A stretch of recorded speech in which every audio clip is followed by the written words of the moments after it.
على رسوله الكريم أما بعد فأعوذ بالله من الشيطان الرجيم بسم الله الرحمن الرحيم وقل رب أدخلني مدخل صدق وأخرجني مخرج صدق واجعل لي من لدنك سلطانا نصيرا صدق اللہ العظیم۔ یاد رکھیں قرآن پاک جو ہے یہ اگر قلب سیدھا ہوگا، خالی ہوگا تو یہ اس کے اندر اتر جائے گا، اور اگر قلب خالی نہیں ہوگا پھر بھی انا اور میں ہوگی تو ابو جہل کے دل میں نہیں اترا، سرکار مدینہ کی زبان سے سن کر دی، اور ابو بکر صدیق رضی اللہ عنہ طلب کا اظہار کیا تو اللہ نے ان کے دل کے اندر اتار دیا۔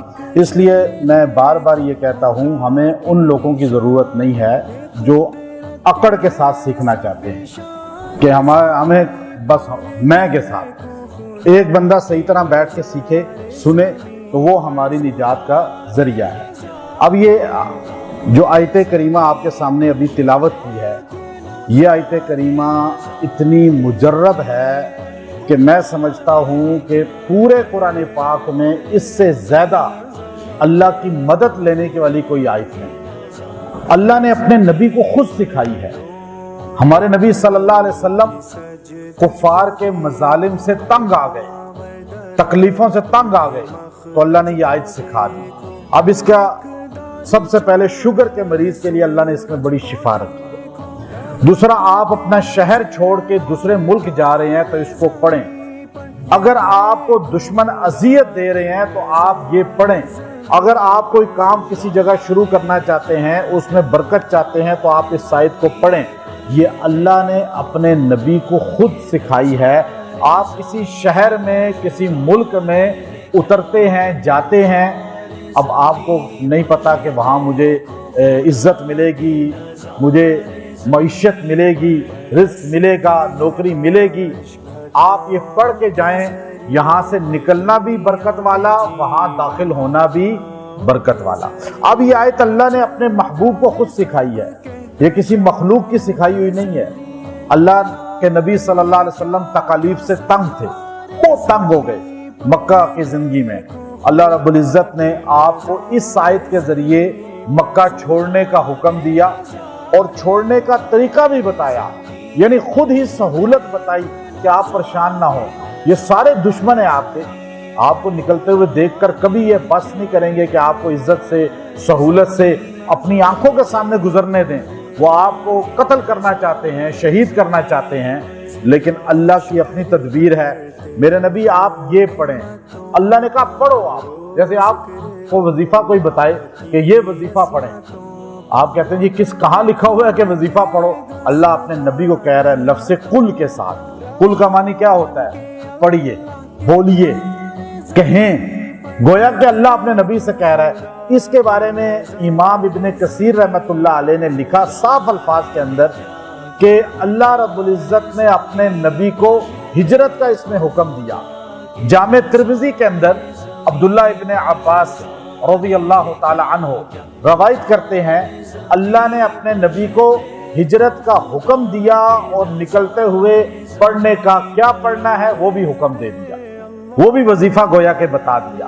اللہ نے الفاظ استعمال فرمائے، آپ دیکھیے، اللہ نے فرمایا وَقُلْ وَقُلْ وَقُلْ، آپ میرے پیغمبر اس طرح کہیں، ربی، اے میرے اللہ، ادخلنی، مجھے داخل کر دے، مدخل صدق، ایسا داخلہ جو بہترین ہو، صاف ستھرا ہو، تیری رضا والا ہو، یعنی کوئی مجھے نقصان نہ ہو۔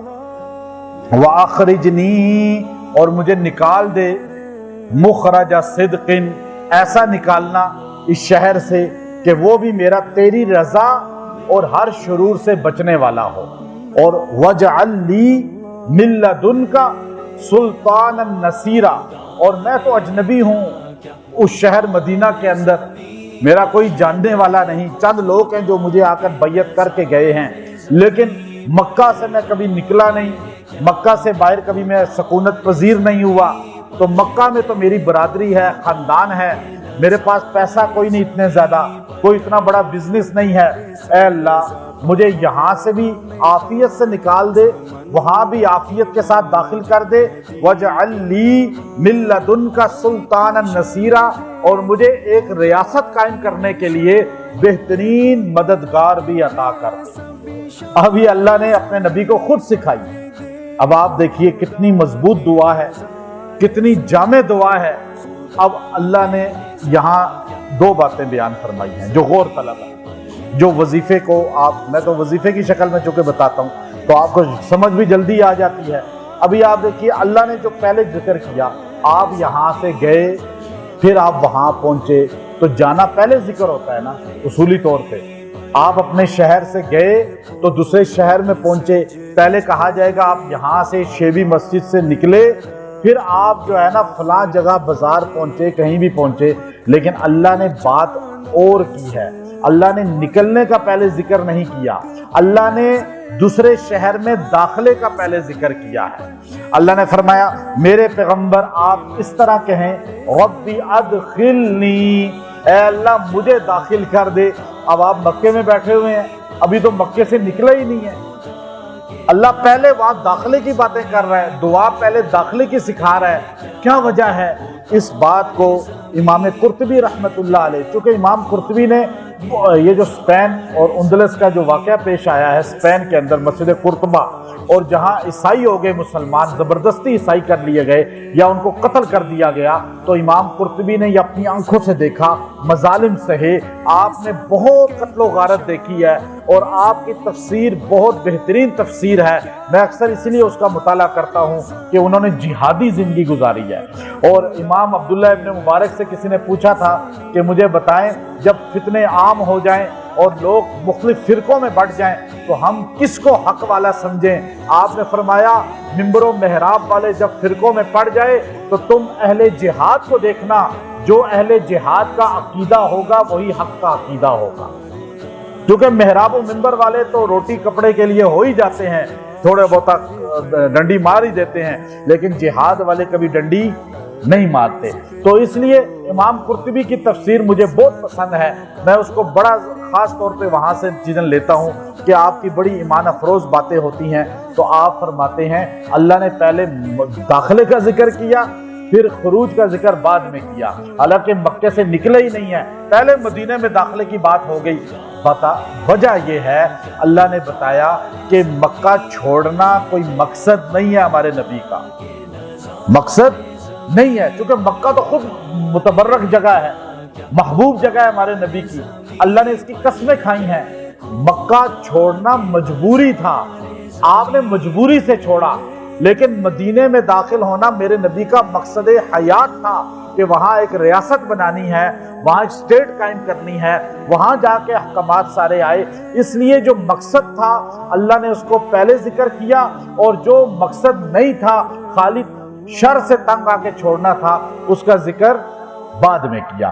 اب اللہ نے فرمایا ربی ادخلنی مدخل صدق، اب اس میں ظرف آئے ہیں دونوں، یہ جو ادخلنی اور مخرج اور ادخل، یہ دونوں جو ہے یہ اس میں ظرف آئے ہیں، اور ان کے ساتھ صدق کا لفظ آیا ہے۔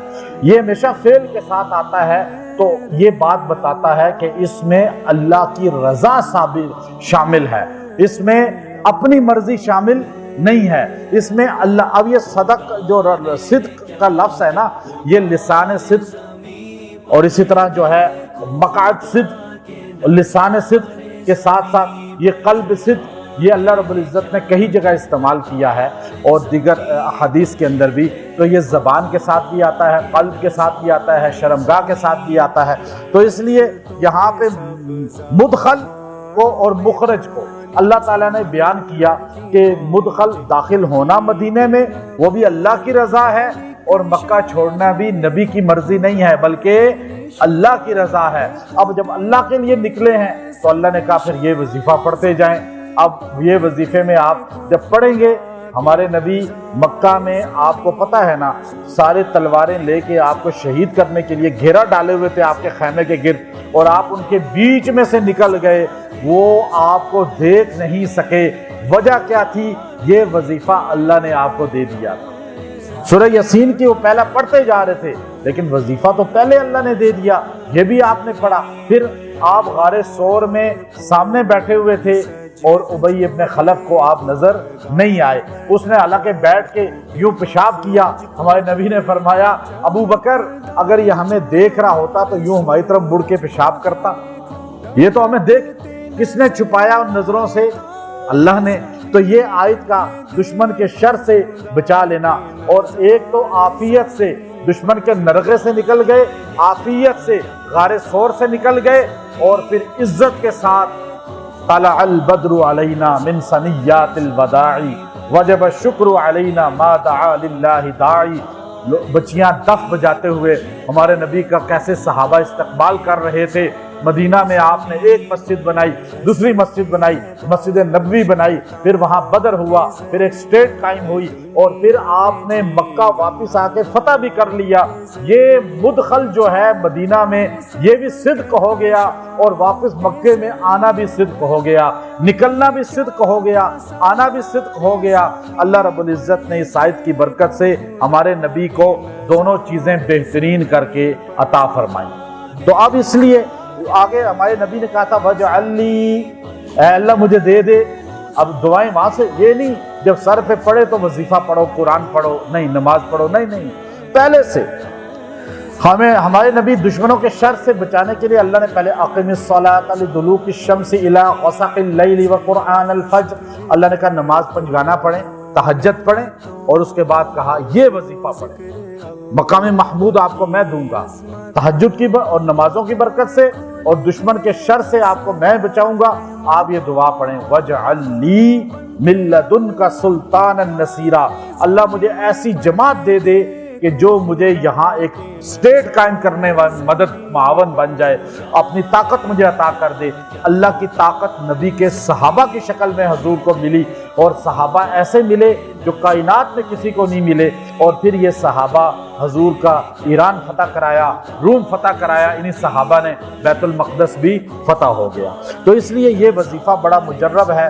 اس آیت کو آیت نمبر 80 ہے، سورہ بنی اسرائیل ہے، جو 80 مرتبہ اگر اس آیت کو 80 دن پڑھ لے، 80 دن 80 مرتبہ روز کسی بھی وقت پڑھے، 80 دن پورے کر لے، اللہ وہ ساری نعمتیں اسے دے دے گا کہ جو آپ دیکھیے۔ پہلے نمبر 1 کہ اللہ تعالیٰ اسے، پہلی چیز یہ ہے کہ اسے ہر اپنے گھر میں 80 دن پڑھ لے گا تو اس کا مضبوط اس کے عمل میں آ جائے گی۔ وہ اپنے گھر میں ایک بار پڑھ کے جائے گا تو گھر میں برکتیں ہی برکتیں آئیں گی۔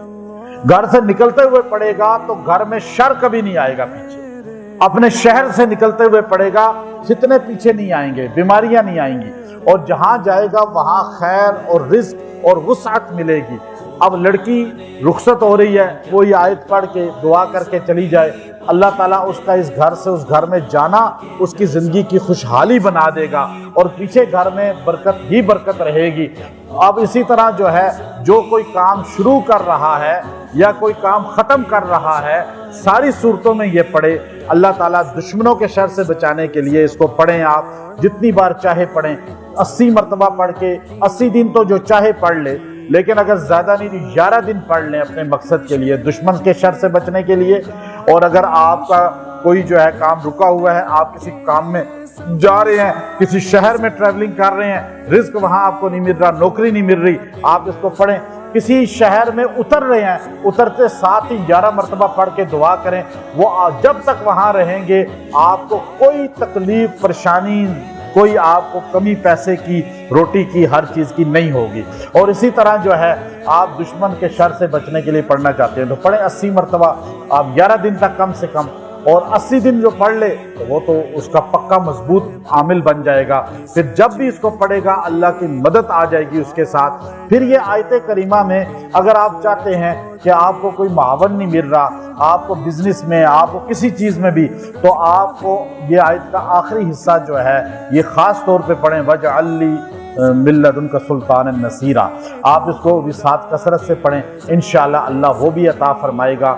شوگر کا مریض اگر شوگر کے لیے روزانہ کدو کا جوس نکالے 11 دن تک، لوکی کا، کدو کا، ایک کپ ہو بہت ہے، اس کے اوپر 11 مرتبہ یہ آیت کریمہ پڑھ کے دم کر کے کھائے، تھوڑا سا واک کرے، اللہ اس کی شوگر کا لیول برابر کر دے گا۔ بہت سے لوگوں کو میں نے بتایا الحمدللہ شوگر کا اللہ نے ان کو کنٹرول میں آ گئی، اور وہ پرہیز تھوڑی بہت ہی کرتے ہیں لیکن بالکل سیٹ انسولین وغیرہ کچھ نہیں لگاتے۔